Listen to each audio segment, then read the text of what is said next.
So in this series, we are investigating why we believe what we believe about Jesus. So no matter where you are in your spiritual journey, please know that City Church is a safe community of grace for you to explore our faith.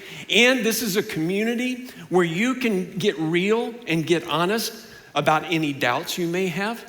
You can get real and get honest about any, hard questions that you want to ask about the Christian faith. And I say that because there's been a lot of times in church world where people did not feel safe to surface their doubts or to surface hard questions they had about their faith. And it can lead to some devastating consequences in their spiritual journeys. When people admit their doubts about what we believe about Jesus and why we believe, that's not a bad thing. It's actually a good thing. That means someone is really getting serious about considering what we believe about Jesus and why we believe it. Now, today we're going to look at Luke's account of Jesus' birth. And his account of Jesus' birth forces us to wrestle with an important question. Who is Jesus? Who do you believe Jesus is? And I think the only reason, would you think about it with me for just a moment? The only reason we know about this conversation, who was here at the conversation between Gabriel and Mary? Who was there? Gabriel and Mary. So how do we know what they said? How do we know what he said? Because Mary told people. She documented it. The only reason we know what the angel Gabriel said to her and what he said about her son is because she made sure that other people knew about it.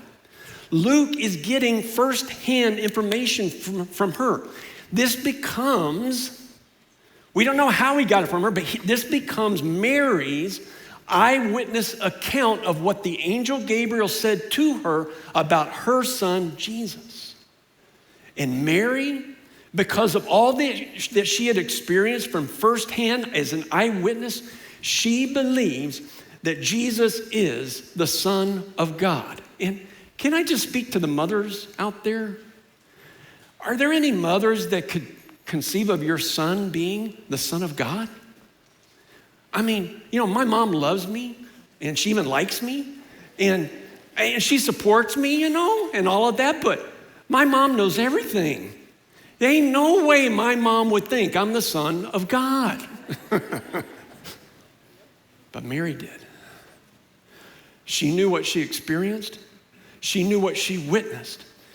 And she believes Jesus is the Son of God.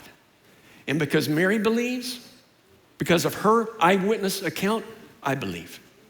I believe Jesus is the Son of God. Who do you believe Jesus is? You must realize how shocked Luke's readers would be that God would send angels to speak to shepherds. In their day, shepherds had the least favorable job in their culture. I mean, shepherds work with sheep, and sheep smell like worse than dirty diapers after refried beans, kind of, Come on, it's a San Antonio thing. You know what I'm talking about. Woo! Yeah.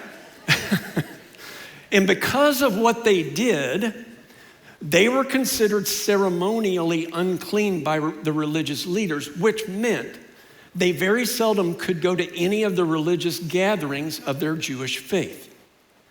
On top of that, they were notoriously known as being both liars and thieves, so much so that they were not allowed to give testimony in court.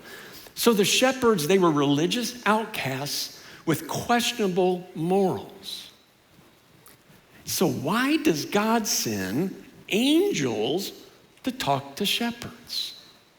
I want to propose to you that if Luke is writing myth, this part of the story would make no sense at all. In fact, you might just leave it out. If he was writing myth, he would have this mythological Son of God born into a wealthy family who had political influence, social influence, probably would have been born on an estate or in a palace, something like that, because that makes for a good story. That makes for the kind of person you think everybody would want to follow. But instead, Luke tells us that he is born in a barn, in essence, and as he was placed in a manger, which was a feeding trough from which you fed animals.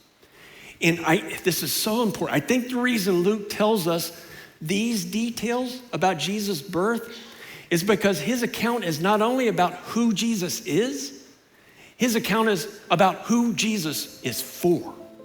Investigate like he did, investigate like Luke did, and investigate the evidence for who Jesus is. And I believe if you will have an open mind and an open heart to investigate why we believe what we believe about Jesus, I think you will turn to him too. I think you will believe in him too and follow him too. And he can change you as you follow him from the inside out and make you a new person.